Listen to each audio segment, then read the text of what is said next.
It's not just probing messages. I don't know. And it's mind Have you ever had an Egyptian deity just arrest you? Welcome to the Psychic Guys and our first show of 2024. Your hosts David and regular Josh are joined tonight by Coral Carte to talk about magical and psychic technology. Coral Carte is a remote viewer, art therapist, and ceremonial magician, and she has the biggest selection of gadgets and gizmos relating to magic, divination, healing, and who knows what else of anyone that I know. And that's what this week's show is about, the stuff that we can use in our practice. So welcome, Coral.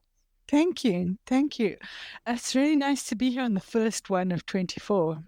Yep. So there's no pressure. We can set the bar as low as you like. So before we kick off, I just want to say to our listeners on Spotify and Apple and whoever else is listening on a podcast, we are going to be showing a whole load of gadgets and stuff. So do check out the YouTube channel if you want to see what any of this gear looks like. But we'll try and describe things for listeners if you're not feeling like buying any of this weird stuff.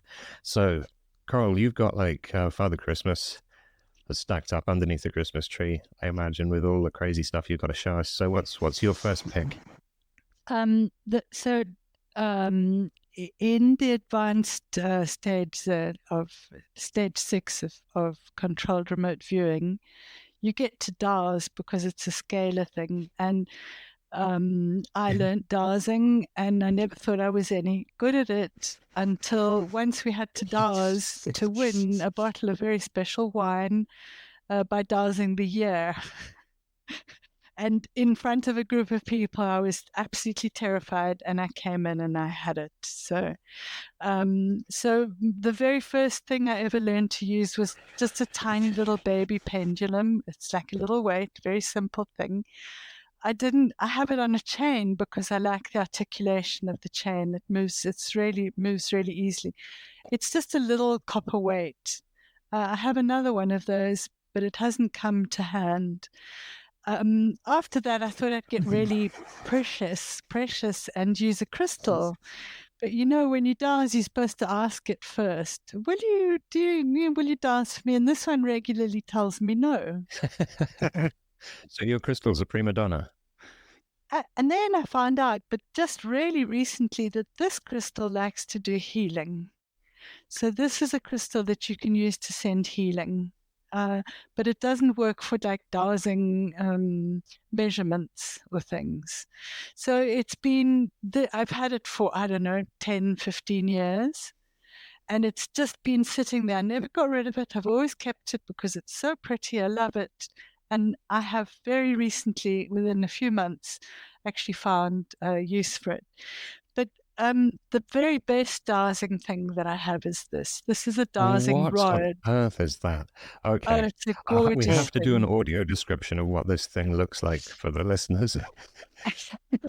It's like a floppy wand with a spring in it, and it's got a weight on one end, and you can actually tension it at the bottom. Now, this is a dowsing rod. Yeah. It's very funny looking, but I can promise you that this dowsing rod is like it's like a wild animal. It's completely alive, and it has an intelligence of its own. It's an So how do you marvel. use that? What kind of thing You is? use it so as for any normal dowsing, what's yes and what's no. So look, you see it's already going. Let me just show you my hand. My hand is still. Yeah. So if you dowse, you should be dowsing like this so that your hand. So show me yes, and it's right. going automatically. It's instant. This dowsing rod is astonishing. Okay, now show me no, and it's going counterclockwise. Oh. And if you ask it to show your direction, I don't know if it's going to perform. Show me where the screen is. It should. Oh, it does look crazy. It's going towards the screen. It's going towards the camera. So, I don't know. This rod changed my whole belief in dowsing. So just for our listeners at home who maybe they haven't heard of the concept of dowsing, would you be able to explain it in a little bit more detail? The process itself. Yes, I learned about dowsing by reading something that's available on the internet called A Letter to Robin. Yeah. A Letter to Robin is absolutely the most fantastic explanation of how to. So, dowsing's it's like using a tool. Okay, let's take it back a step. When you remote view, you're using your body as a modem. Yeah. Your subconscious is going out and getting the information, and it's passing it back through your body. So you're tasting, smelling, hearing, and seeing. So your body is the modem for your non-physical you that's accessing information. And a dowsing using a pendulum or a dowsing rod is an extension of that, that's even more sensitive. Your subconscious could easily get overwhelmed by noise when you're what direction do I have to go to? And your conscious mind is going to say, go there, it's easier. Yeah. Whereas if you have a dowsing rod, it's easier for your subconscious, your higher self, whatever it is that communicates with us when we're viewing, and that hasn't been proved scientifically. And this is just astonishingly fine-tuned. So I think I should add a note in case we've got any younger listeners that a modem is how us old people used to connect to the internet back when it came down the phone line. The Yeah. first time I ever encountered dowsing was actually a couple of years ago. I was working at a construction job where we were putting up pipes for water mains, but the way I saw it used is they would take these two L-shaped rods, and there wasn't like the formal ones like the ones you could buy on Amazon. It was actually just two of the little flag markers you would see in your grass to go, here's a pipe. They would take those, bend them into an L, and they would use it to find pipes that you couldn't find with a metal detector, like ones that were all plastic, sewer lines, things like that. That was where my interest in the practice became a thing. Yeah, I've got those ones. Just two L-shaped rods. Yeah, but I've used coat I've got some here. There you go. I bought these for myself as a Christmas present, and they've got ball bearings in, and they're super, they're beautiful, wildly sensitive. But they're made of these like telescoping antennas, so you can pull them apart, and they just fold up in a little pocket thing, nice. just in case you need to do dowsing. Those are beautiful. I want them. I'll put the link in the show notes. Yeah. For where to get these from. It's a US supplier, so it took a while to turn up, but it did. And I like them. I'm not a very experienced dowser. I've used it I have a robot lawnmower in my garden, and you have to lay a wire all around the edge of the grass to stop it running away into the street, whatever. And somehow that got broken, and it's like it's in the grass. You can't find where it is. And after looking by, just seeing if there was an obvious place it had been damaged, I couldn't find it. And in the end, I just got some bits of wire and bent them and was going around my garden going, oh, I hope the neighbors aren't watching. But I did find it and get it sorted. So since then, I thought, hey, maybe I should give this a try.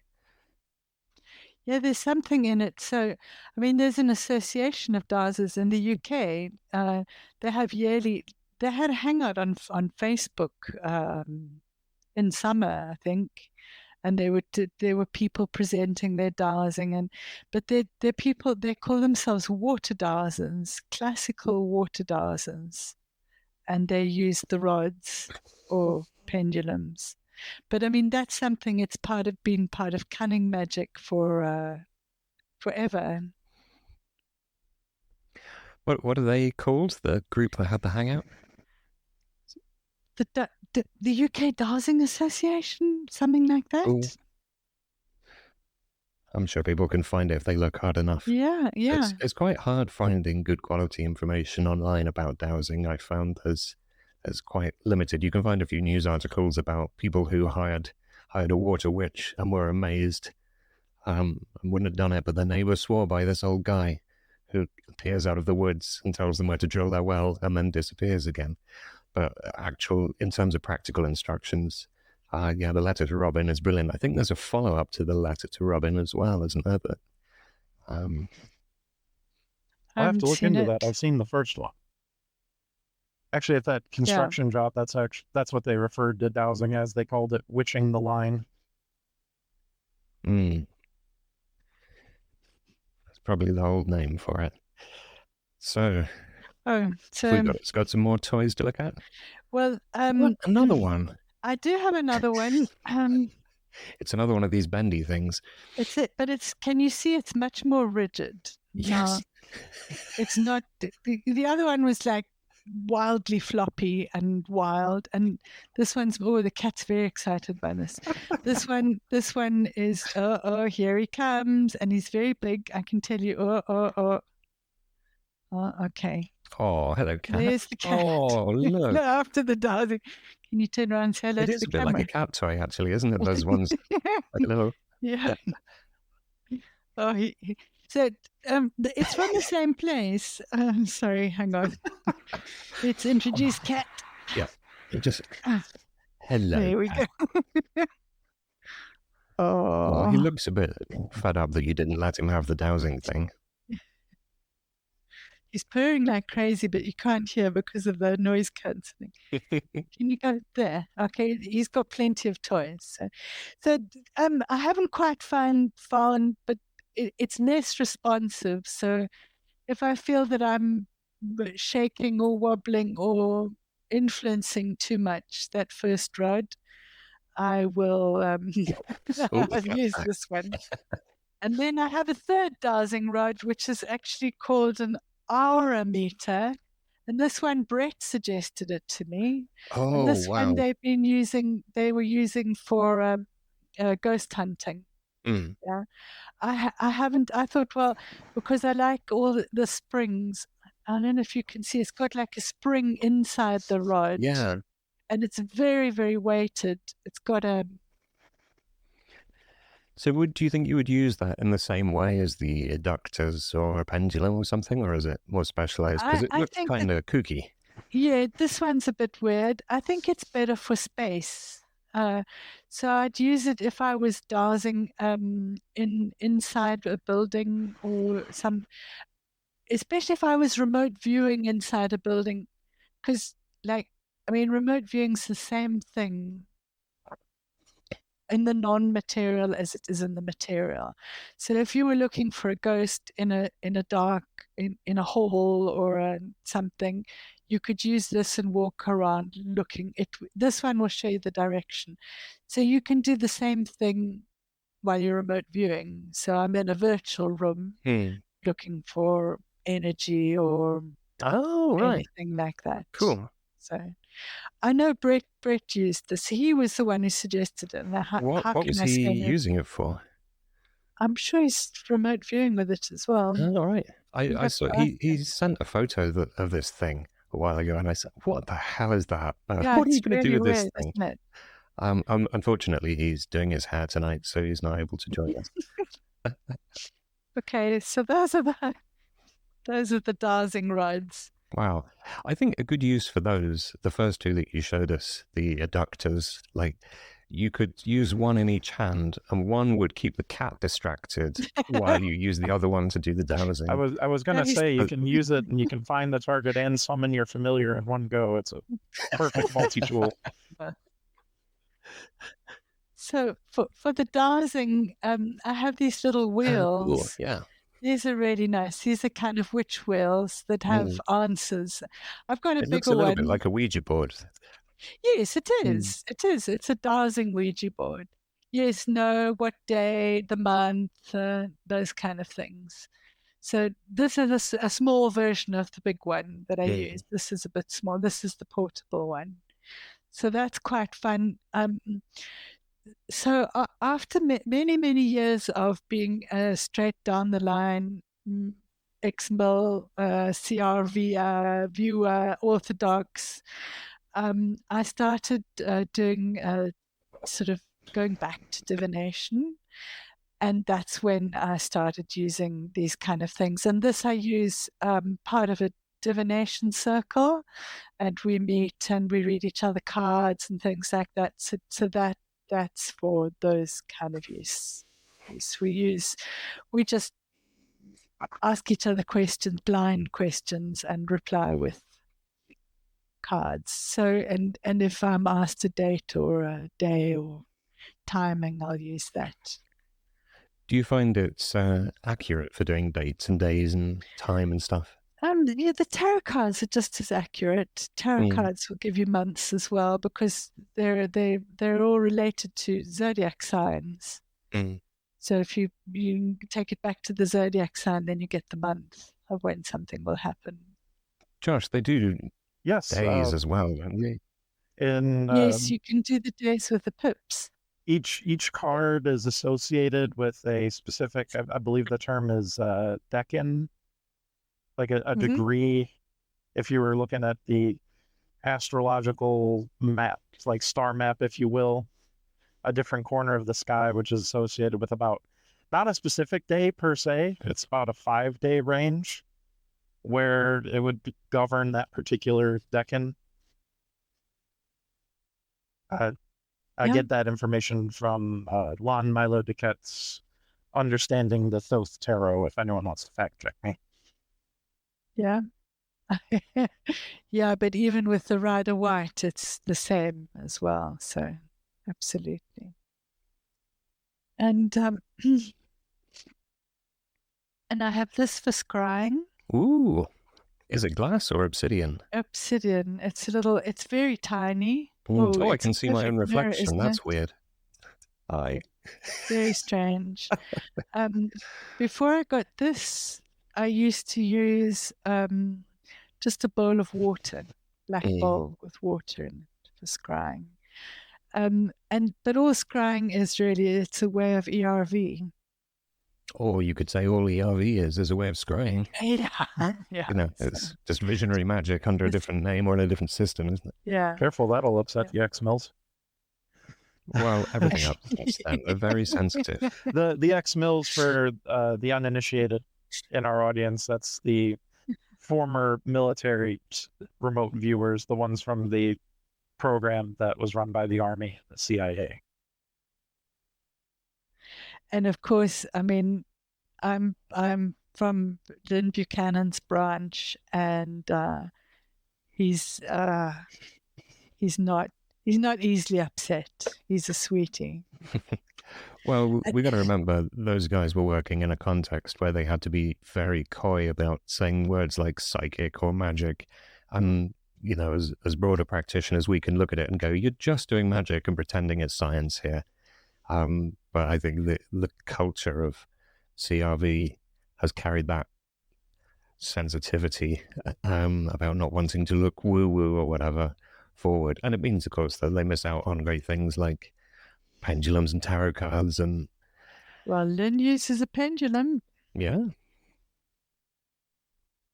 I mean, it was just the thing about really wording, but I mean, they had to make it look scientific because they needed money for projects. Yeah, absolutely. Can you imagine going into a room full of generals and be like, we're not doing magic, we're doing science.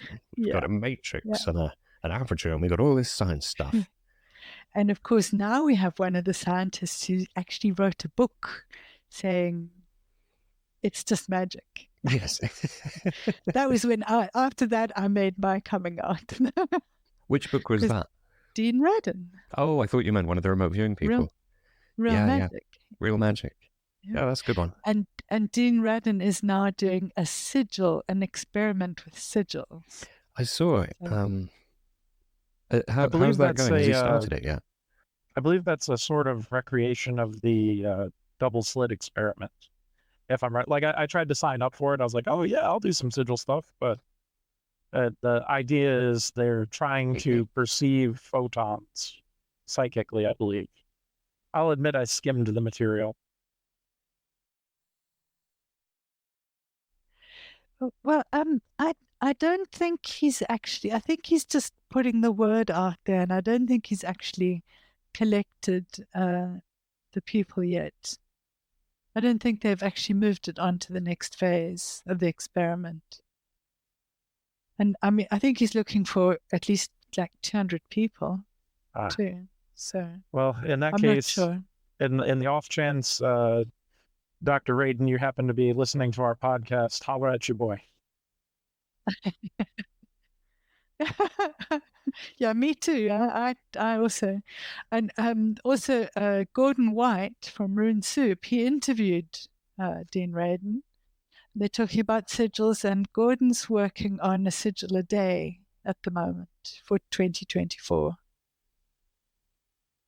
No, That sounds to me like too many sigils. yeah, it's a lot of work.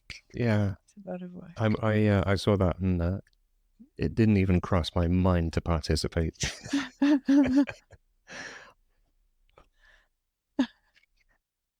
I mean, more power to anybody who can commit to that, but that is way too much for me. So do you want to see more stuff? Oh, yeah. Oh, I just saw Dean Radin's thing about the sigils. You'll be sent a custom-designed box with a double-slit experiment configuration and environmental sensors. It has an LED for feedback and plugs into your computer. The goal is to use the sigil to influence the outcome of the experiment. Cool. Oh, don't see why that shouldn't work. Cool idea. It's fun that it's like bridging the sciencey world and the chaos magic world. Yeah, and I think he's going to send them all over the world too. I mean, he was doing the interview with the Australian magician, so I don't see why. But... So here's my next piece of tech that you both have. Oh, I don't have that kind of money. Yeah.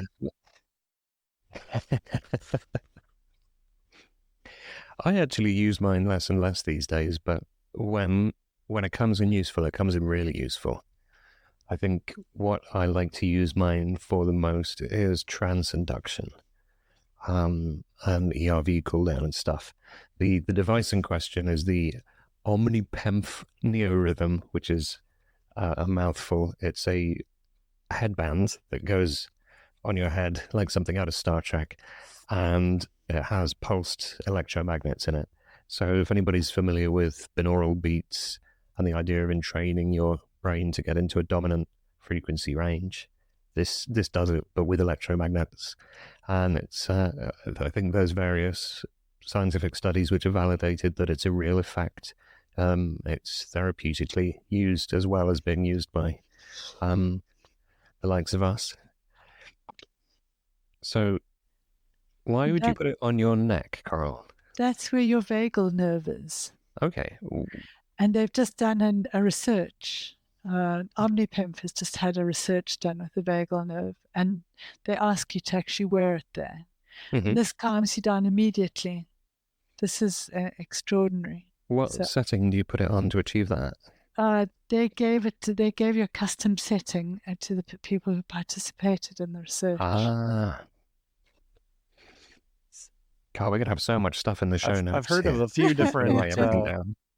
I've heard of a few different techniques and like traditions that involve the vagus nerve. I believe there's a YouTuber out there. He goes by the name Grandmaster Wolf. He was talking about some sort of near-death experience ritual that this order of monks he claims he's trained with do, where they slap you right there, and it basically kills you for a certain amount of time, and then they smack you there, reset factory settings, and in the meantime your consciousness explores dead. That sounds like that scene in Doctor Strange. It does. Wow. If anybody's tried it, let us know. Look at this. How's this for a synchronicity? My coffee cup on the inside says Robin. We were just talking about the letter to Robin. Got these robins on here. Oh, look, there's robins on it. Wow. This is the Omnipemph tube. It looks like a pillow. It's got the coils inside. It's got now, does the cat material like to sleep on this one? He likes to. Yeah, he does. Like he'll sleep near me when I have it on. So there's the where you tap this one to turn it on and off. you tap this here to turn it on and off, and the coils are distributed inside here. The theory is that if you're concentrating, especially for focus, it's got a really good, that focus on this is really good. So you can put it on your chair, behind the chair. I think if I put something that size there, I would struggle to concentrate because I'd get a bad neck. A quick neck. Yes. But so that's another one. They do have sales, Omnipemp. They're Definitely very get stuff in the kind. sales. They do refurbed units sometimes as well. So they are quite expensive. They're a few €100. But they're cheaper than there are lots of the other devices like the Sensate, and there's one that clips the vagal nerve, and there's one that you keep in your pocket. Quite a few of these pulsed electromagnetic entrainment products out there, and I haven't seen one that comes close to the Neorhythm in terms of cost and versatility and convenience. There's lots of these things that are like thousands of dollars, and they're a one-trick pony, and they look like something that some guy built in his shed. This thing is like a finished unit. It has an app. It works really well. Charges over USB. It's light. It's really, really the best solution that I'm aware of if you want to play with this technology. And it will do things like get you into a delta range if you're struggling to sleep. Use it for pain relief. I've never used it for the sleep thing, but I did try it on the delta setting just in the evening to see what would happen. And I think it says you're supposed to do it for 20 minutes. So I did it for like an hour and a half just to see what would happen. And I sort of thought, wow, I feel a bit sleepy, but I'm okay.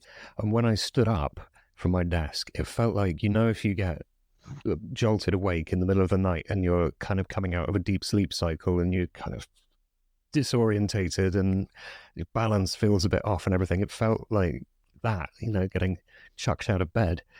So it's definitely effective in my own experience. Yeah, and we're not being endorsed. We're not, No, we're not being paid. We all paid for this because it's good. But Although really, if they would like to pay us, fabulous. Yeah, I mean, I don't know whether magicians and psychics are the target market. We might be rather a small niche. Hang on. So talking about magicians now, when I was doing, when I first started off meditating, I was using a sound and light machine. So yes. These things have a long history, don't they? Yeah. I think in the 1970s, people were playing with this kind of idea. Yeah, that's right. It's got glasses with LEDs that shine into your eyes. Flashing. They're like dark glasses. Yeah. And then, wow, is that a Walkman? It's nobody's going to know what you're saying. Oh yeah, the young people won't know that one either. It's called Hypnosis Centers, Positive Changes.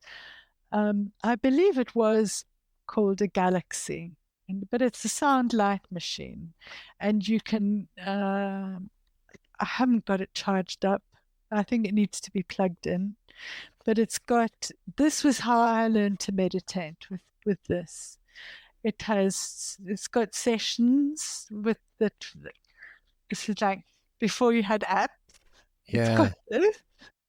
Oh, wow. How old is this thing then? We're talking 20 years ago. Wow. So that must have been real cutting edge tech. Yeah. Before smartphones and all of that. So this is really wonderful.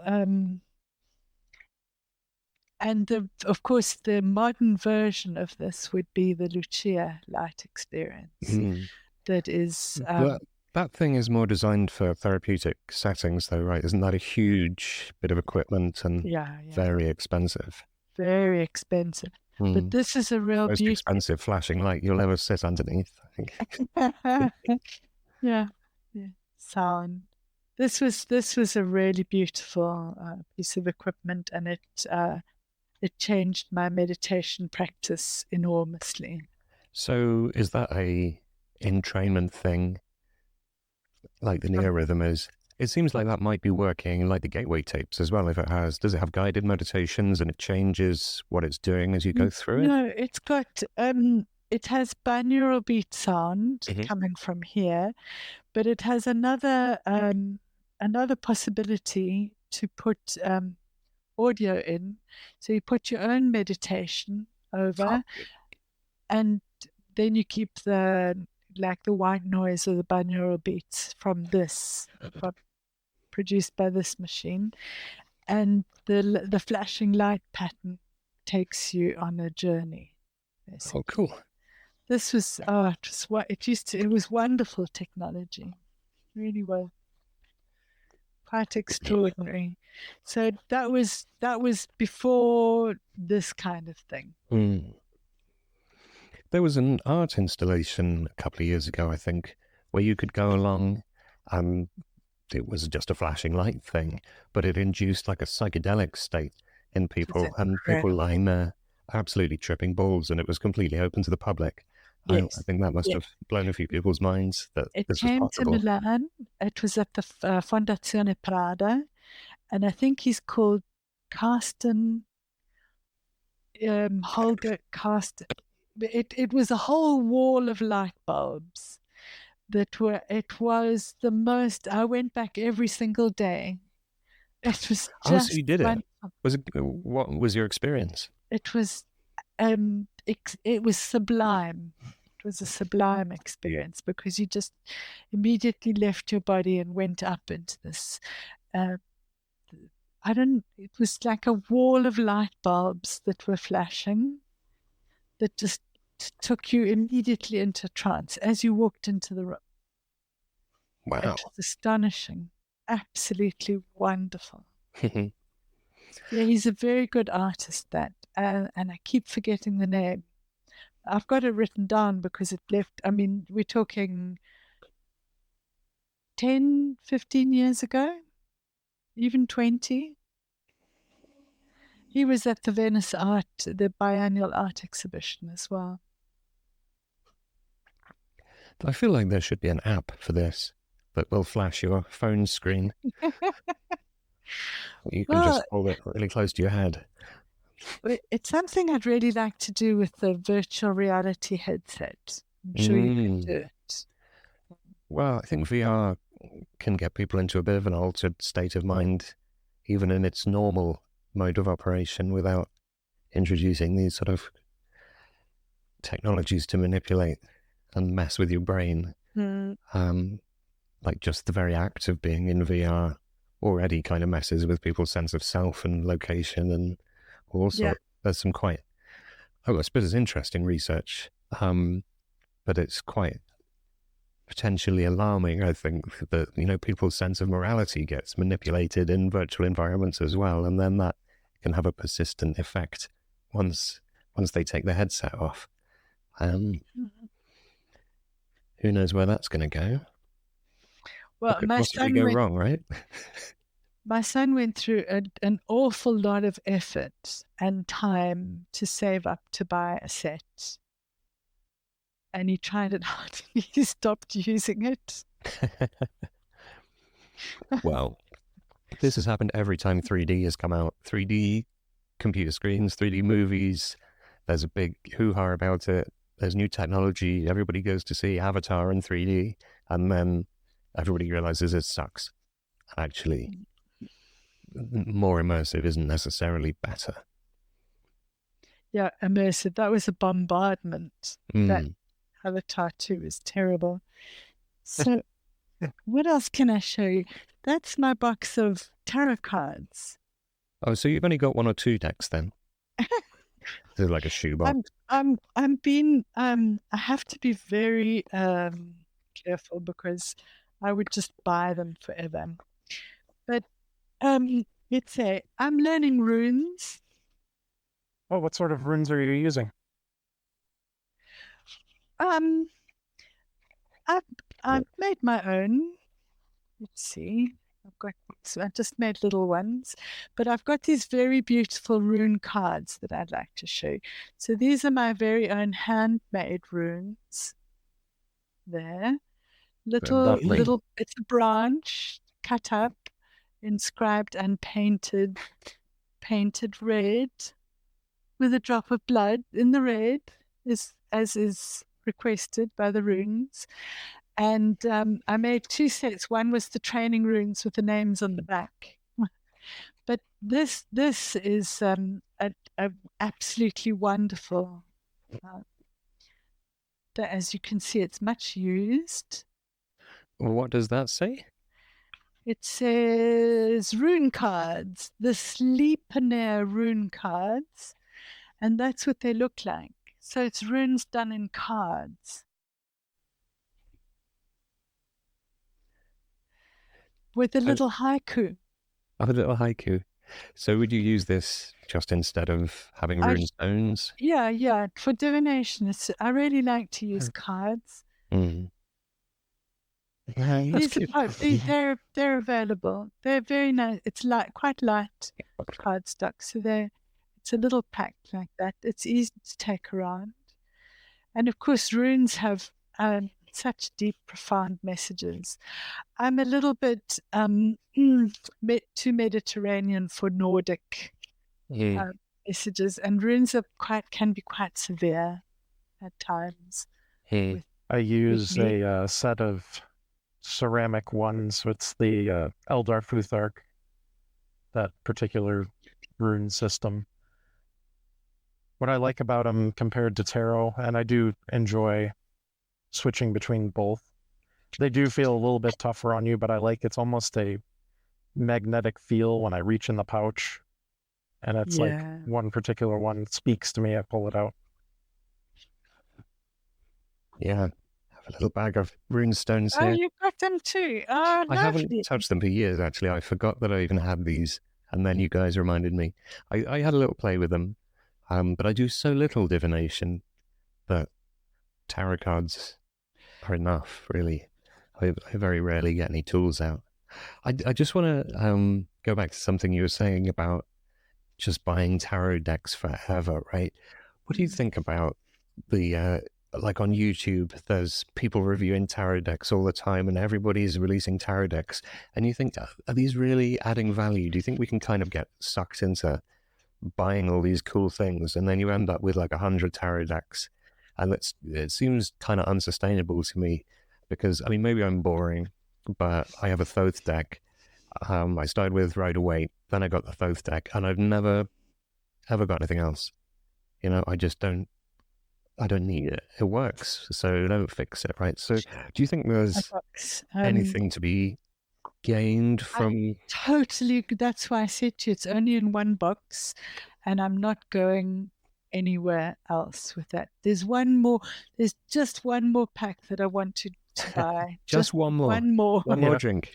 Well, I think seeking out different styles of decks are helpful for a few reasons, not just to justify my own collection, but I feel like they're very valuable as art, and because those cards are meant to be a language of symbols, it's a way that you can see the collective consciousness sort of evolving symbols to tie in new concepts. I also think there's something to the creators of the decks sort of imbuing an aspect of their personality, their ideals into the cards that can lead to new meanings. Like I have a deck that's like a Cthulhu mythos tarot, and it's funny to me because all of the cards are these dark, spooky things. So it's one of the few ones I use reversals, and they almost always come up reverse because I don't really run into that many dark and spooky things. So they So this is just the original basic Marseille deck, and it's only the Major Arcana. And this for me was a learning tool because I learned numerologically the meaning of every single number. This was and the Marseille deck, I also work as a movement therapist, and I teach a technique called biodanza, the movement of life, right? And one of the things we do is we dance with the tarot. So if you move, if you incorporate it, you get a deeper understanding of it. How does that work? It'll or you draw a card, or you take people through a journey of the cards. You can do it as a weekly thing because it's a journey. It's from zero. So you go you through all the start with- cards. You can go through all the cards, or if you just have a one session, you draw your own card and you dance that. And So there'll be the dance represents the image in the card. It's not like I had an initial flash of like grabbing the card, holding it out, dancing a little waltz with it. no. So bear dance it's a set of movement techniques designed to get you into contact with your subconscious, because all of this, again, it's like body-based learning, what we're talking about. Using your body, remote view. I was trying to think, what have I got? What am I doing that all of the things have something in common? Art therapy, remote viewing, and movement therapy. It's all body-based learning. It's embodied consciousness. So, and the tarot card's got really profound knowledge.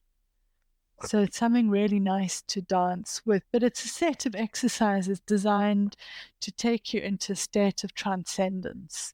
Okay. And to be able to connect with what the meaning of the card. So would you say there's something in common here with the practice of scrying the tarot card, that, in order that you're going to get at that deeper meaning within the symbolism of the card, to do the dance exercises as opposed to doing the scrying exercise, are you going to get at the same kind of meaning? You're going to, it's like the hero's journey. The major arcana is, it starts off as a fool with nothing, and then it moves on magician, and you go through to the teachers, to the wise people, to the adventures, to the tower where your life comes crashing down and into transformation, and then onwards, strength, justice, all of those. Hermit, that you retire to learn more. It's like a journey through life until you get to the world. So it's more about a profound transformation. So that's the journey in the major arcana. My question was like, there's the traditional exercise where you just sit and stare at the card until you go cross-eyed and kind of go into the card and experience it, envision it in trance. I was wondering whether this exercise is like a different way of accessing the same thing. It's very, very similar, I think. It's very similar. It sounds like it could be much more accessible. I think a lot of people would be not so willing to go and sit in a dark room with candles and stare at a tarot card for hours on end, right? Yeah. This is probably more engaging. Rather walk, dance a little bit, move around, do certain things, and then find yourself in contact with it. In fact, the biodancer exercises are structured to take you in step by step in an easy way. Cool. They're really nice. So that's the Marsilia. Of course I've got a Rider White. There. As you can see, it's very well used. It's an easy deck to use because the meanings are clear. You can see the images. The story's right there for you to... And I stayed with those ones. Yeah? I was just going to add, it was actually the first tarot deck to have images for every single card. Previously, it would be, a tarot deck would be more like a regular deck of playing cards, but with a additional 22 for the major arcana. Yeah, that's right. And then quite a few years ago, I was on a group on Facebook where they were talking about the Magician's deck, which is an oracle deck it's not a tarot deck, it's an oracle deck for magicians. It's very severe.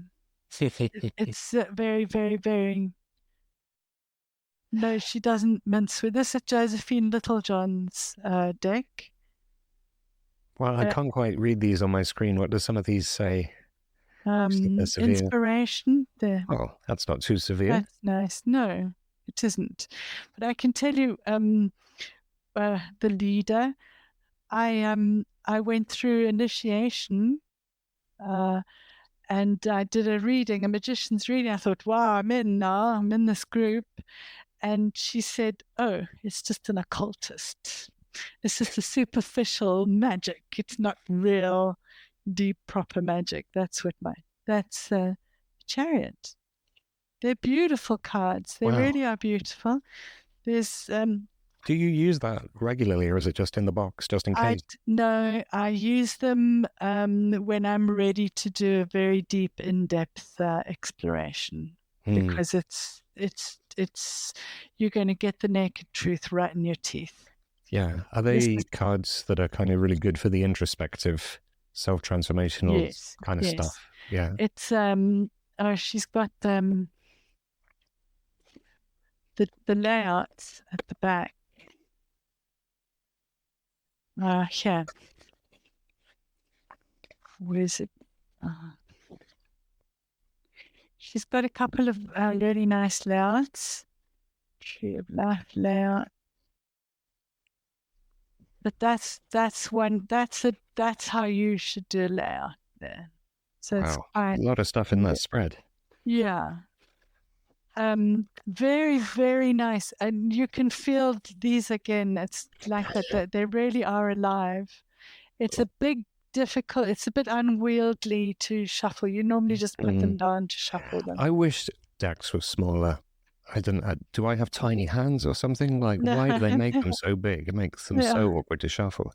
I just want to say, Coral, I'm really glad that I'm not the only person who uses like scruffy Post-it notes sticking out of their books instead of nice, neat little things. Oh, that is absolutely great. That was like the last reading I still have to metabolize. So and they are there. I do. And, if I read for people, because I do readings for people, if I read for someone and I know it's important, I'll do the reading beforehand so I have time to study it, because it's a lot. Yeah. And then at the time, then I'll use it. I've got this little deck by an English psychic. She's called Saskia Lee. And they are it's such an easy deck to use. You were saying people on YouTube doing reviews of decks. Well, I follow Benabel Wen, and I've been using her magical diary for many, many years, and she does reviews of tarot. And she reviewed this, and for some reason, I just had to have it. But this deck, this is what I do my quick readings with in the group. We do like a 3 or 4 card reading, and we have 5 minutes to read for each other. So those are her beautiful cards, and she has always a prompt at the bottom. See, that's the Hierophant, and she says meditation or wisdom. So that's number 5. That would be the Pope, right? But that's like learning, teaching. They're gorgeous. They really are. But the thing about them is this wonderful keyword at the bottom. So they really are. They're lovely, great pictures that explain everything. It's nice and succinct as well. Makes sense. It's astonishing. It really is. This is my go-to deck for, quick readings. I've got one more. Oh, go on. Last one. So, there's an occult festival in Berlin every year. It's called Occulture, and I'm I've been a couple of times. I've done a ritual there. I've done a talk about remote viewing as well at Our Culture. It is recorded, so it's available out there. There's somebody who goes there called Susan Wands, and she's a tarot expert. She's written a couple of books actually. And the last Our Culture I went in 22, there was one this year, but I didn't go. She gave a talk about the family systems in tarot. And I'm very interested in family constellations, systemic constellations, systems, how things fit into systems. And the family is very interesting. She gave this absolutely wonderful talk using tarot decks that had families in them, people and family interrelationships. And she came up with this very extraordinary deck, absolutely, done by 2 artists. There's the moon for you. And it's called, where's the book? Madame Lulu's Book of Fate. That's the book. And the deck is called A Guide at the Carnival at the End of the World. The Carnival at the End of the World. Sorry to interrupt. Does this deck relate to family systems? Does it? I don't know Or how it slipped into her talk, and I absolutely can't remember.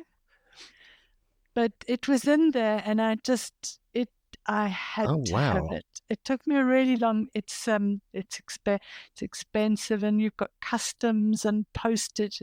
The artists are in America, so it took me a really, really long time to actually get my hands on that. What do you use this one for? I use it when I need to really work hard because it takes a lot of interpreting. I mean, just look at that, and it's not just a normal deck. Oh wow! So you have to this. Yeah, this book is a work of art as well. You have to climb inside the art and go mad. Yeah, make sense of it. It's another one of those ones that's a lot of work. I haven't really. Yeah. You see, that would be too much for me. Yeah. After this one, I said, okay, I have to slow down a bit, don't I? He said, while openly owning a Thoth deck. Yes, but I have the guidebook for the Thoth deck is so good. You don't even need to study tarot. Yeah, I've got an Italian Thoth and an English Thoth as well. Are they the same? I suspect the words are different. One's written in Italian and one's written you mean the in guidebook, not the deck? Yeah. No, with even the names on the deck. Why? Well, I had this overwhelming urge to have it immediately, and so I had to go into town and buy it. Right. The English one takes time to arrive. Yeah, I mean, I tend to only use tarot if I'm really stuck on some personal question, and I just need something to get my thinking going again, which generally means a kick in the arse, right? Because it's usually something that we're not looking at, and we need something to go, you look here. And I find Thoth is really good at kicking me in the arse, which is all I use tarot for. So I kind of feel like my needs are fulfilled with that. But Josh, you use tarot in remote viewing sessions, right? Oh, do you? I do from time to time. When the whimsy strikes me, it's not a consistent thing. I find it helpful because while we try to keep to that strict protocol, the idea of keeping the tasking something that you're blind to, there's so many times that people come up with an issue and they don't understand that and they just blurt it right out. And if I'm like, well, anything I write down now is going to be too influenced, I outsource and utilize the tarot. One of the ways I'll use it is I will pull a single card to represent the tasking in and of itself. And then where you would prompt a remote viewer, move to the optimum angle and describe or something along those lines, I then pull different cards. for those individual movements and break it down as need be. That's an excellent. That's like if you're too involved in trying to manifest something, then you put it onto something external and you make a servitor or a sigil. Sigil, servitor, or a thought, Yeah, Yes. reblinding yourself or disengaging yourself. Yeah, you take it off you and move it on. So that's an excellent idea. Because a lot of people don't know about remote viewing, so they will tell you, they'll tell you the whole story and then say, "Can you see?" So that's when I do readings for them, rather. I had that exact same experience over the past 24 hours or so, Coral. I went up on the remote viewing subreddit, was feeling particularly bored, and I was like, I'm an amateur internet psychic. Ask me anything. And that post blew up. If I had charged $5 a question, I'd have about $500. And most of them, they weren't questions about the technical side, like, what do you do when you have this kind of task? It was people who they had needs that, because they aren't really allowed to post taskings on the forum, they used it as an opportunity to ask me, and I just was, depending on the question, I was either answering intuitively or I'd pull a quick 3 cards and give a summary. It was a good time. I'm actually still getting questions. Wow. You better take vitamin B, huh? Yeah. Using all that psychic juice. Oh, does vitamin B help with that? Well, when you use your psychic powers, and this is something Lynn told me 20 years ago, remote viewers need to take extra vitamin B. I mean, I actually do, but I didn't know it was... when I first got into doing magic and remote viewing and woo-woo stuff, I developed a zinc deficiency as well. So now I take zinc. Yeah. And I don't know whether that it was definitely causal, but I never used to bother taking anything, and now I take a whole bunch of vitamins. Maybe it's just because I'm getting old. No. It's a lot of remote viewers have thyroid deficiency and definitely vitamin B deficiency. And it was something Lynn warned me about, and it's something I tell all my students: make sure you take extra vitamin B because it does deplete that. Any particular B vitamin? I mean, there's quite a few, isn't there? I think it's B6 and B12. But I mean, take the range. Better be safe than sorry. Yeah. So, do you have any more wacky toys? Well, I only have one thing left for a blessing for 2024, because we are all going to need a blessing, aren't we? And here's my honey bottle for this year. Oh, there's quite a reflection on it. You can't see. Nice. There. Yeah. So my honey bottle, this one, it's got a coin for abundance. It's got saffron in for abundance. It's got gold. It's got a bay leaf. Ooh, it's got things in for protection. So I've got sage and the bay leaf cinnamon to sweeten. I've got lots of sparkly things at the bottom to bring sparkle to my life crystal stones. I have fennel to sweeten life a little bit. And I don't know if you can see that. Can you see there's like a little talisman in there? That's actually the symbol for, Odin, the Nordic Odin, was hung upside down on the tree in order to get a different perspective, to get knowledge and a different perspective of life. And he had 2 crows called Hugin and Munin, and they would fly to the ends of the earth and bring him back information. So I've put that little symbol in there. You can barely see it at the top. Yeah. But anyway, it's the Nordic symbol of the 2 crows. I have the graphic. You can put it on the course notes so that people can print their own. So that's my New Year's honey bottle. Oh, that's nice. Yeah. Well, and may it bring abundance and blessings to all. I was thinking when we were planning doing this show, I hardly use anything. I'm really like anti-props and anti-stuff. But then I had to think about the stuff I actually have. I actually have quite a lot of stuff. Go But on. some of it is quite conventional stuff.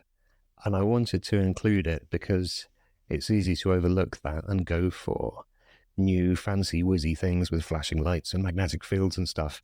And there's a lot of good stuff. There's traditional stuff that's really valuable. So my first one is incense. Oh, lovely. Really, Yes, and candles. yeah, candles. Mm. Oh, nice. I haven't got any candles burning here, but I quite often do. I once made Oh, the what? terrible occultist error of going to sleep and leaving a beeswax candle burning and woke up and the ceiling was covered in soot. Oops. Yeah. Tell us about your incense. What incense are you using? Usually frankincense. Oh, I use the essential oil as well. I have the resin. So it's really a bit strong. You need to open the window. No, yeah, I'm just going into my box of my herb box. Ooh. This one's got resins because I love natural perfumes, but I'm very lucky because I have contact with the fabulous, famous Dave Lee. And Dave Lee makes his own natural incenses as well as all the other fabulous magical stuff that he does. He teaches courses in runes and breathing, but I have a little box full of incense resins.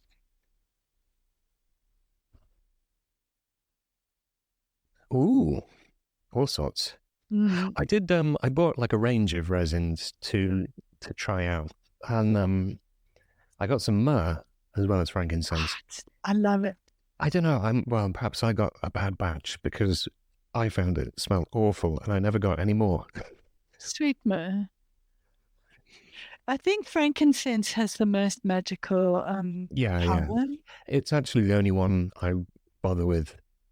I don't have a big range of them. I'm not into doing Goetia or working with a broad range of deities or anything, so I don't find myself accumulating vast piles of stuff. So I have correspondences and everything. It's just too much work for me.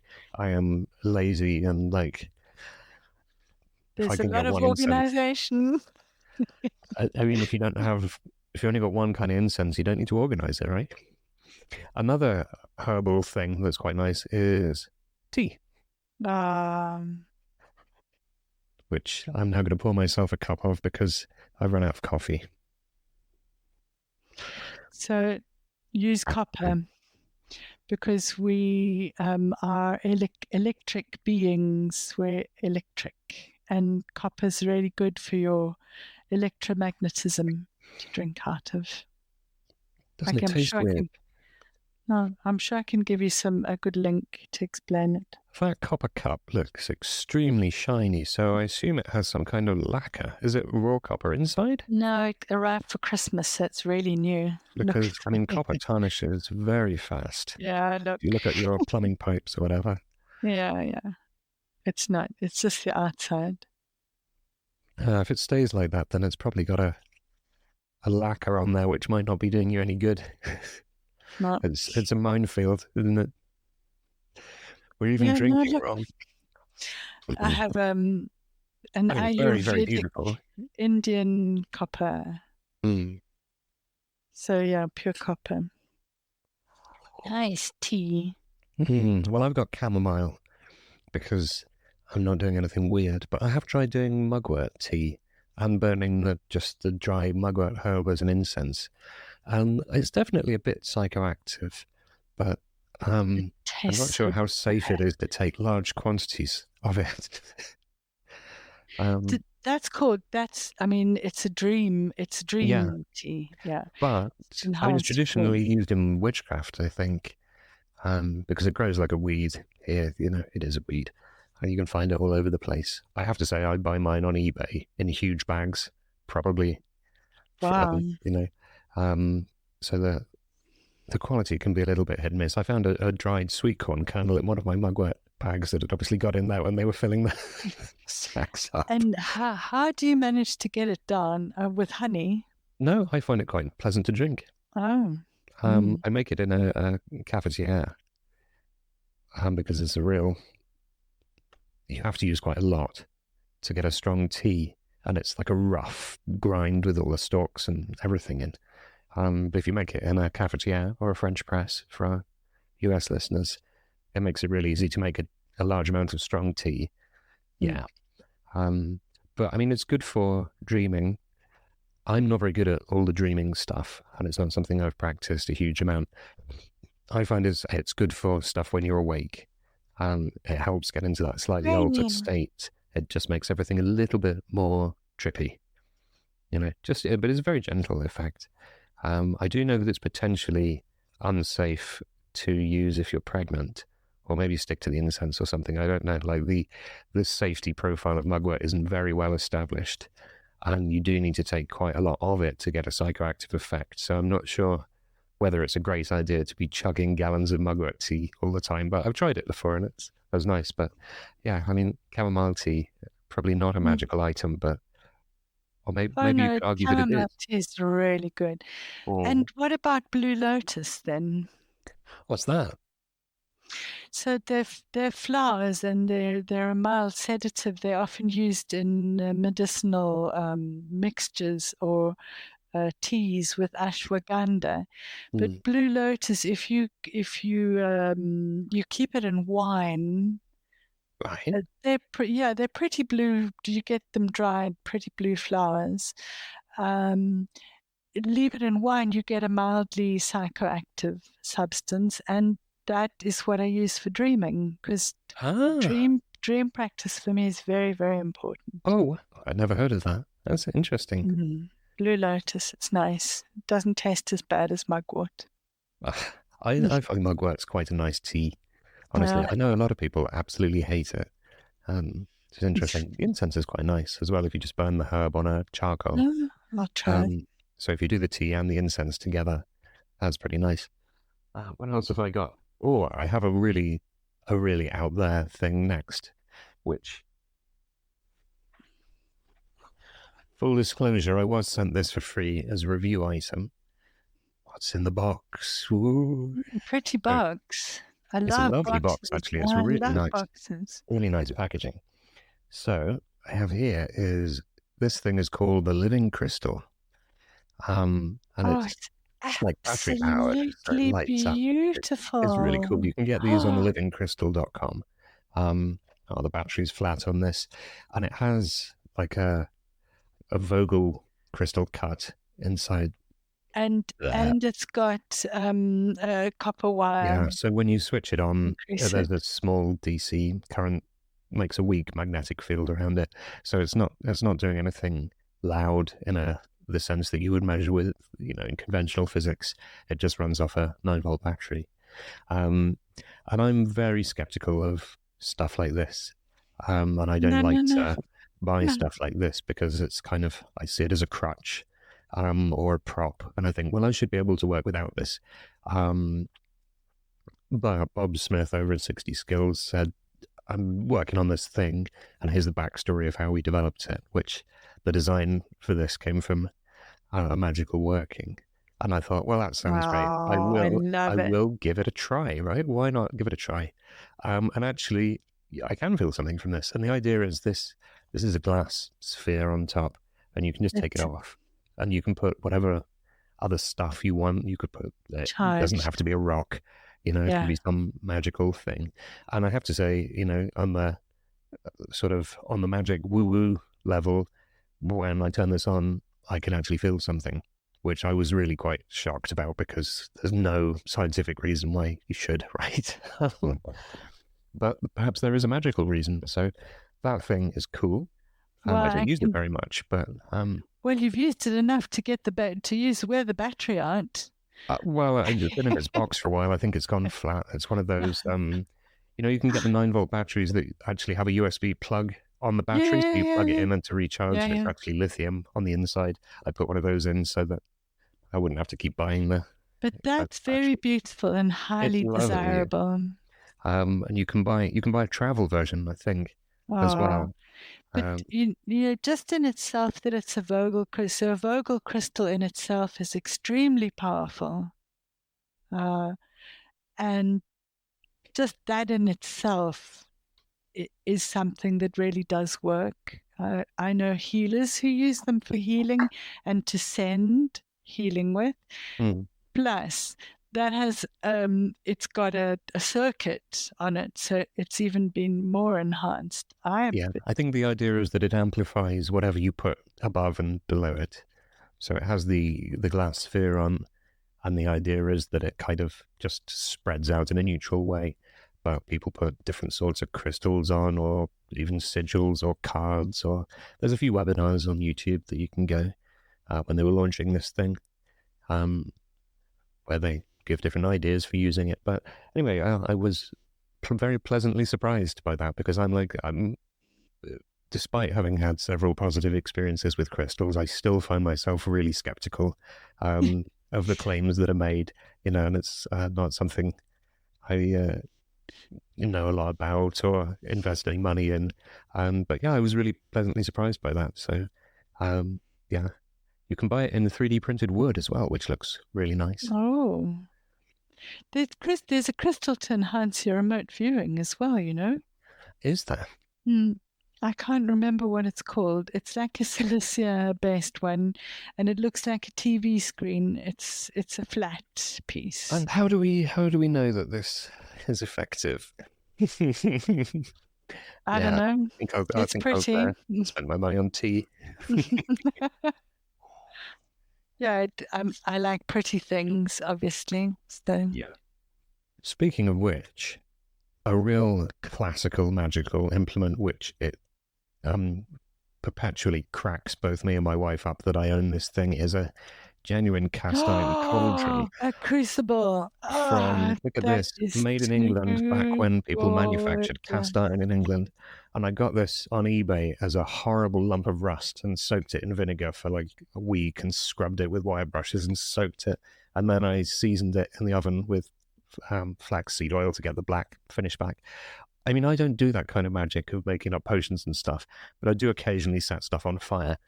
So this is a fire safety device rather than really a magical device, because I'll probably be burning stuff in a bowl or a tin or the fireplace. But it was just such a lovely object. It's beautiful. It's really heavy. Wow. It's beautiful.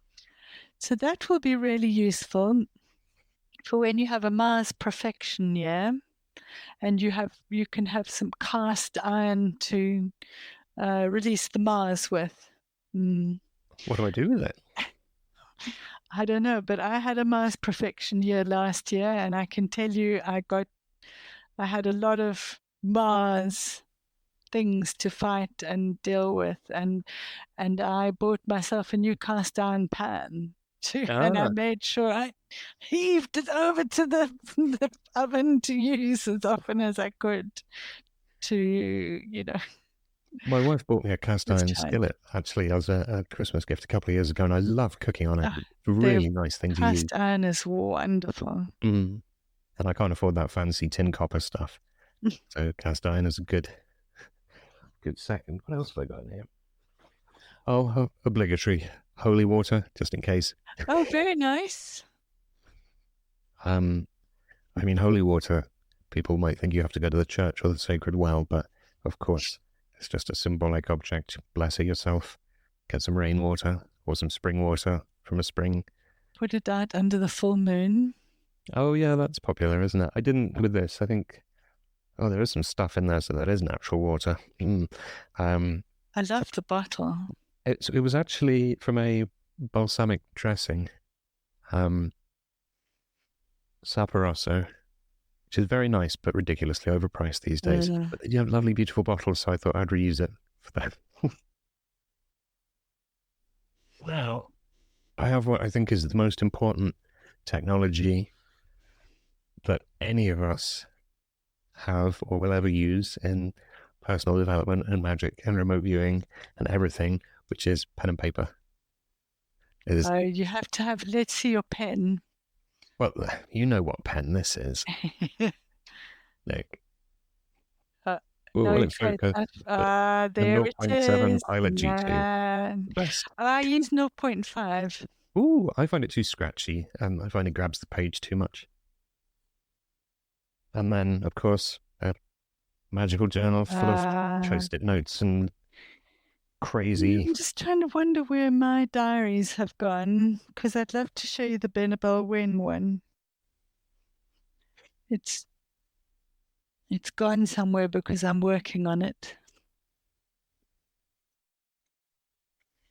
Yes, that's what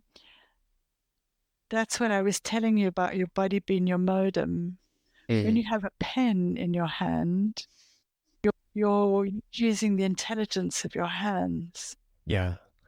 Well, it's like when we do ideograms, isn't it? I think learning to do an ideogram can be really challenging for people who don't know. That's where your hand will draw something seemingly on its own.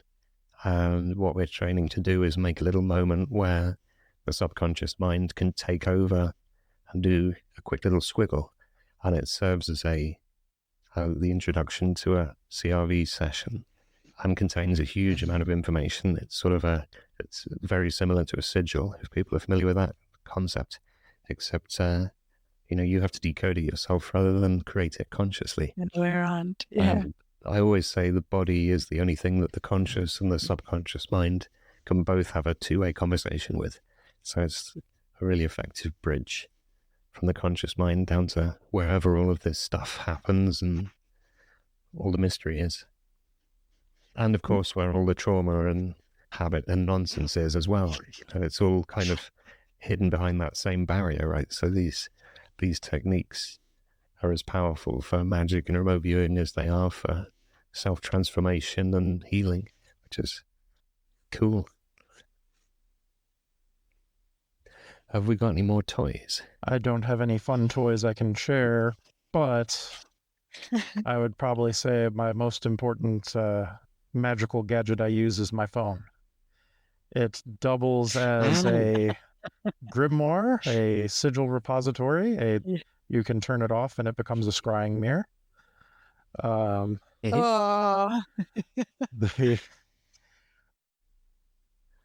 You have a funny story about using your phone as a scrying mirror one day. Actually, it's a fun little diddy or didn't he have a retrocausal moment. I was researching scrying for the first time, and I was watching just a little tutorial video on YouTube. The lady in particular, she went through a little, here's scrying, here's how it works, and at the end of the video, she left the video recording her own black mirror with 2 candles on either side, and she was doing her own reading, and I happened to be just passing some downtime in the office, and I was like, all right, well, I'll give it a shot. I had just been passively listening to it prior. So as I gaze into the mirror, I sort of put my focus, my consciousness into her mirror through the screen. And by that, for our audience, I mean, I just, that's what I imagined as I focused. And I hear her going in the background, and all of a sudden she goes, there's a young man in the mirror. He's his late 20s, early 30s. And I was like, oh, went too far. I pulled it back. And then as I pulled myself back, she goes, and he's gone back into the mirror. And what's particularly spooky about that, if you don't just chalk it up to coincidence in general, is that video was 9 years old when I was watching it. Wow. Wow, that's incredible. Makes you think about the nature of time, doesn't it? When we have weird experiences like that. Yeah. We'll have to test it out sometime, see if we can get all our scrying mirrors out and have a psychic Zoom call. There's a chapter in the Psychonauts field manual, not specifically about scrying, but it's this commentary on how wizards could telepathically send each other brief messages, and then there's a note under there that's this technique has pretty much been superseded by modern text messaging.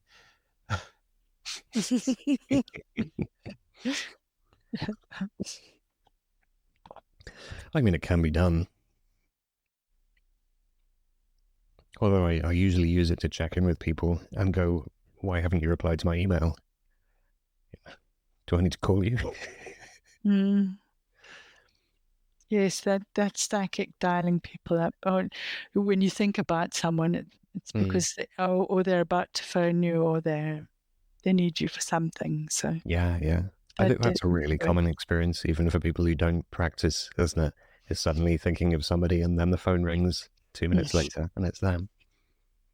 I occasionally get, well, I would describe it as a feeling of sinus pressure, but I suppose you could say, oh, it's energy in the third eye if you want it to be like that. But the way I experience it is stuffy sinuses there. For some reason, my subconscious mind has decided that that is the voicemail light. That is like, you have one message, and then I have to sit there and go, what is this? Sometimes it's like, oh no, you have a cold, but sometimes there's something interesting in there. And I didn't do that on purpose. It just happened that I was having really stuffy sinuses for days, which I don't usually suffer from. I don't have any problem with my sinuses. And so I used one of these techniques to kind of get into the body, to ask it questions and go, what's going on here? And it was like, no, there's a message in here. This has nothing to do with your nose. And ever since then, very occasionally, I'll feel that and be like, oh, somebody wants me. Or somebody's left me a message, which is just kind of cool. And I still have no problem with my sinuses.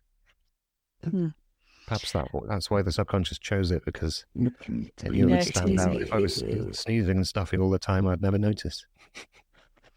Yeah, and the Italians say if you get burning ears, there's someone. Yeah, we have that here too. We got it. Yeah. Somebody talking about you. I don't think I've ever had that. I think my favorite bit of Italian folk magic I've read about is pizza dough divination. Wow. How do you do that? I forget the exact particulars. The book itself comes from, or the book itself I'm pulling this information from, is Italian folk magic by, I forget her name, but she also goes by The Kitchen Witch on YouTube. You basically roll out the dough, and it's something to do with the lumps in the dough. If the lumps in the dough, when you roll it out, come out a certain way, that's a sign that you have the evil eye on you. I really like this technique, right? Because even if it gives you really bad news, at least you've got pizza. Exactly. So...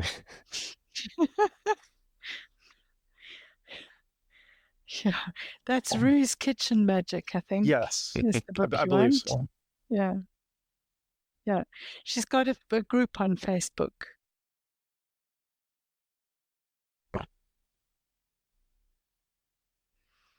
Yeah, that's a whole. There's a really beautiful talisman that the Italians have. It's called a cimaruta. In other words, a branch of the rue plant. A ruta, a rue, cima, the top end.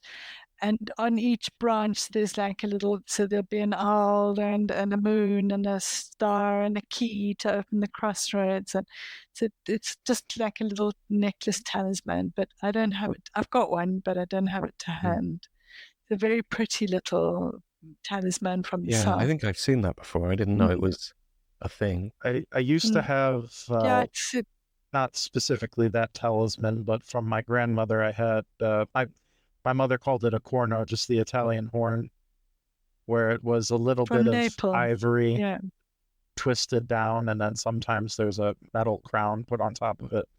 I ended up losing it in my teenage years. I was very torn up about it. So when I struck it out on my own in the Marine Corps, I got it tattooed on my left arm. Wow. Of course, magical tattoos, and it's not something that's very easy to show on the screen. But I have them. I have. Let's not get kicked off YouTube. Coral, behave yourself. No, it's here on my arm. Oh. It's fine. But it's white. It's a white tattoo, so you can't see it anyway. Wow. Yeah, that's there you straight are. up. It's there. Oh, there she goes. Wow, That is Hecate's sword. nice. Hecate, the goddess of the crossroads. Yeah. Goddess So of what's the underworld. significance? Does it give you a Well, mean right hook? wish. No, well, she's the one at the crossroad between the two worlds. So she will open the road for you to the other side. So for remote viewing, that's a really good goddess to have. I hadn't heard that particular, very like cool. I haven't done much studying on Hecate, but one of the Roman deities I've encountered from time to time is Janus. And he has a similar tradition, the idea that he's a god of doors, and that allegedly the Romans would have to, whenever they wanted to contact any of the other gods, they would dial him up first, and he would be like their operator, connecting them to.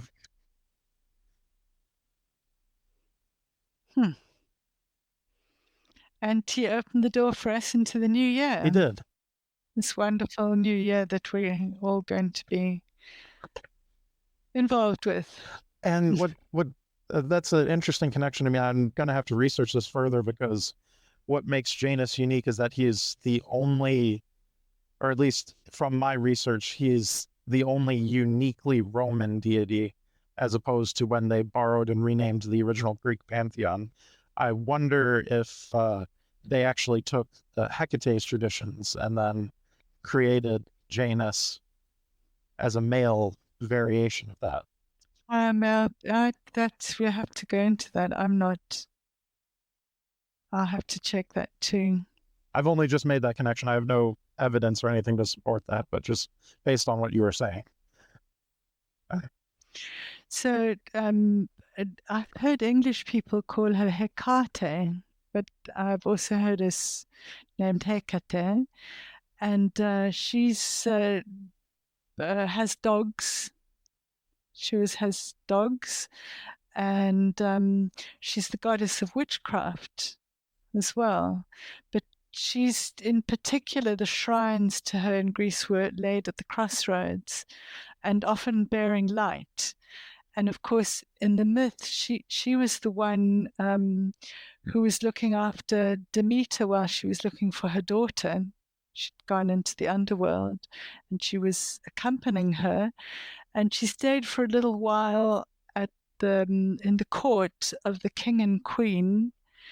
And she was because she was dressed as a poor woman to accompany Demeter.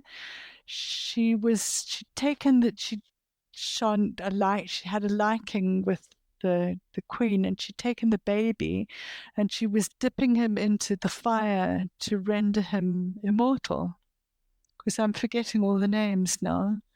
But the mother walked in at the time and banished her, and so the child didn't end up immortal, but he was.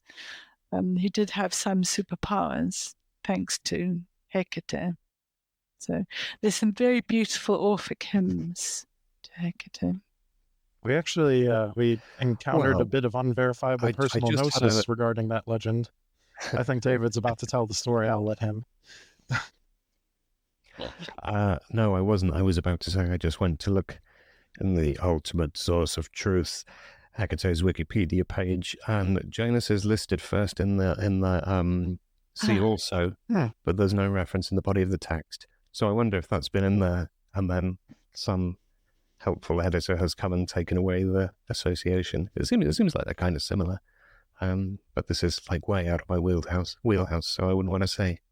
Well, we recently we're doing an invocation of Hades, just because he's, whether or not you our listeners believe in those other belief systems, religions, Hades is a very fun entity to talk to, however you want to interpret the interaction. Uh, Yeah, for sure. I really don't care whether the stuff's made up. It doesn't seem to affect its efficacy. and it had just occurred that it was winter, so according to the legend, Persephone is away, right? Or have I got that mixed up? Underneath. So, No, she's underneath with him. well, see, maybe that was his hang That's up. why it's winter, isn't it? Yeah, I had the story mixed up. Maybe that's why he.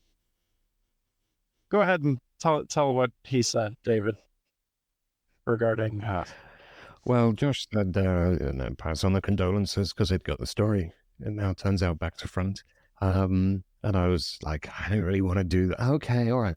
So I do. And he goes, that's just a stupid story. I don't want to. People making up all this crap about me. It's not literally true. Like, okay, bye. Hades is a really fun one. Whenever I've done evocations of Hades, he's been really nice. Like, he's really friendly and amenable and helpful and not at all evil or scary. Quite a big energy. The first time I did him, I was sort of going, whoa, what the hell is this? It was reminiscent of an archangel or something. And then I said, hey, would you mind assuming a form which is a bit more accessible and on my scale? It turned into a guy that looked like Jeff Bezos before his Bond villain phase, like a substitute teacher or friendly librarian. And it was really nice, just chatty. Dropped loads of occult wisdom on us and told us off for not studying hard enough, and a whole bunch of metaphor and symbolism and all sorts of interesting stuff came through. It was really cool. So I would recommend Hades for sure. So Hades, we're talking Pluto, aren't we? Yes, Hades I think so. Because Pluto, if you look at astrology, Pluto is the transpersonal planet, and it's the transformation, great, deep. When you go through Pluto returns, the United States is going to be going through its Pluto return this year.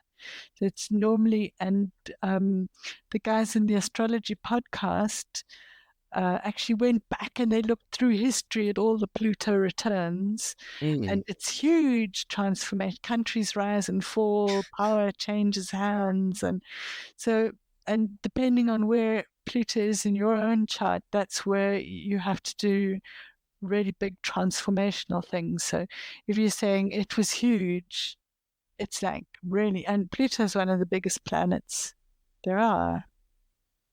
No, it isn't. Physically. Jupiter. You mean, or spiritually? Yeah. No, both.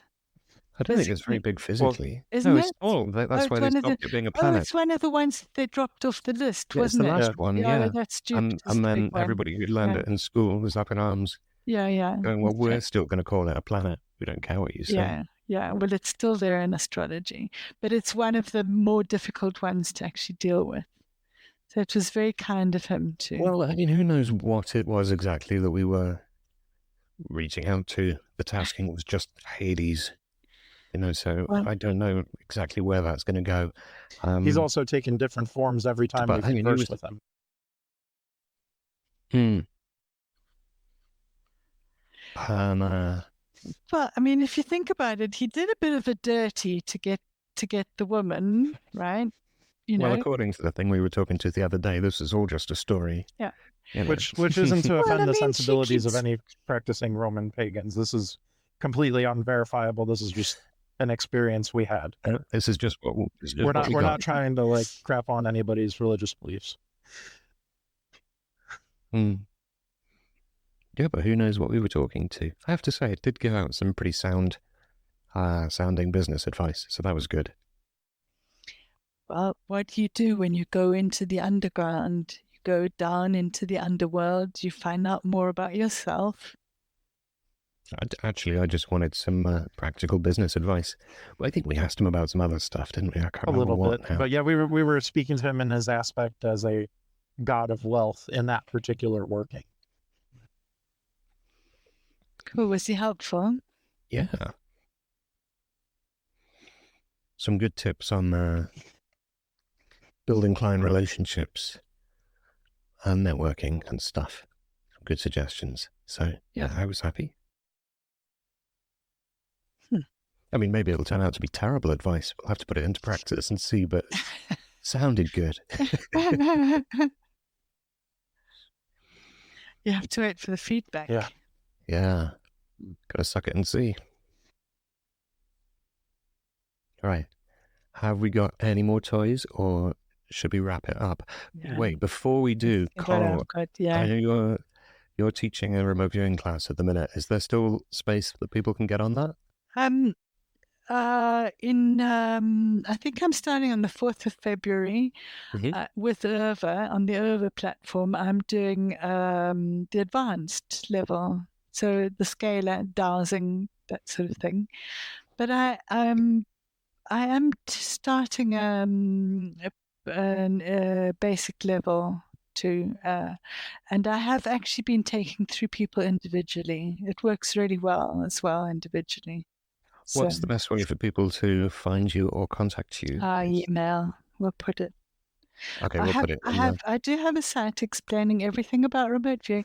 It's written in Italian because I'm living in Italy and I'm trying to teach the Italians about remote viewing. Yeah. Interested. How's that going? What you need to do, Coral, Italians don't know anything about to remote teach viewing. more use of the body. I was going to say Italian remote viewing has to be a lot more kinesthetic because we talk with our hands. Yeah. Well, I must say that ritually, this new year, I had people set intentions by way of a collage. Actually got people to do a collage, and again, that's hand-based knowledge because you're not thinking, you don't have to think about the techniques of making an image. You're just simply cutting out images that appeal to you in some way. You're thinking about setting an attention, and you cut out words and images and things like that, put them together and look at what you've got in front of you, and there's the most extraordinary message. And I think everybody at the workshop was astounded by what came out. So yeah, that's body-based. That's what I was saying. And the Italians they're fine with that. Yeah. But I tell people that when I do remote viewing, I remote view like Italians speak. I'm always waving my hands around and feeling things and using kinesthetic metaphors, which I'll use my hands to interact with. I'm not even sure. My wife is like this as well. She isn't Italian as far as we know, but she can't keep her hands still when she talks. And it's like if you stop waving, she goes, well, I can't speak if I don't wave, And now I'm not sure if I can remote view if I don't wave my hands around. So maybe you need to do my training course where I'll teach you the... Well, I regularly tell students to stand up. Stand up. I've heard so many people say stand up. I do occasionally, but usually I sit down and just sort of flop about because I do so much cowboy RV now. There's no pen and paper. One thing I've found is posture. When you're writing at a table, you can be hunched over, and if my back isn't straight, it can absolutely wreck it. And sometimes I'll notice the data's drying up or I'm struggling, and I'll realize, wait, I just need to sit up straight. That's it. It's so simple. So I guess if you're standing, it's much easier to keep your spine erect, isn't it? Yeah, but if you stand up, then your body becomes involved, and you can start saying, where am I in relation to the, to what I'm viewing, what's in front of me, what can I touch, what is it? You involve your body. It's a really shortcut to... I've had a few people say they got this when they tried doing it on a whiteboard. Standing up. And then they found themselves making big movements with their arms and kind of really getting involved. I mean, the extreme that I've taken this to myself is, I jokingly call it interpretive dance. But there's a stage 7 technique in TRV, which, anybody could do, which is where you instruct your body to do whatever the body of somebody in the session is doing. And I'm sure that's in more than one methodology. But it can be quite exciting, and I always stand up for that one. Once I got knocked back into my chair, and my body decided, jumping backwards is how to reenact this thing. You know, there was somebody who was involved in like a vehicle accident. And like, oh, what happened to them? What happened to their body? This is weird. They're like smashed in there. I'm like, oh, well, let's just see. And went sort of like straight. Well, you do that in med-ups, and I mean, I've had people without legs or something, and I've stood up and fallen down. Yeah. Oh, no. Yeah. Yeah. Yeah. Oh, that's interesting. Yeah. Well, I think we've covered a lot of material. I think there's practically 2 episodes. We ought to bring you on again and talk more about some of these remote viewing applications. Yeah, definitely. Well, thank you so much for joining us, Coral. Oh, thank you. And before you go, can we see your cat again? Is he still there? He's He so was handsome. down here before. Hang Guys, on, if you don't watch the YouTube, you've got to just come and watch it to see Coral's little, well, I mean, how old is he? She's just gone off the headset for a minute. I think she said like 8 months old. Oh, look. He's so handsome, and he so doesn't want to be picked up at the moment. I'm no expert on pet telepathy, but I can tell he's telling you, like and subscribe. Review the episode 5 stars. Like, yeah, definitely. And share. That's it. Well, that was adorable. Right, I guess we will... Oh, Carl's come back. So I guess we'll, with that, wrap it up, and we'll see you all very soon. So, goodbye. Okay, bye-bye.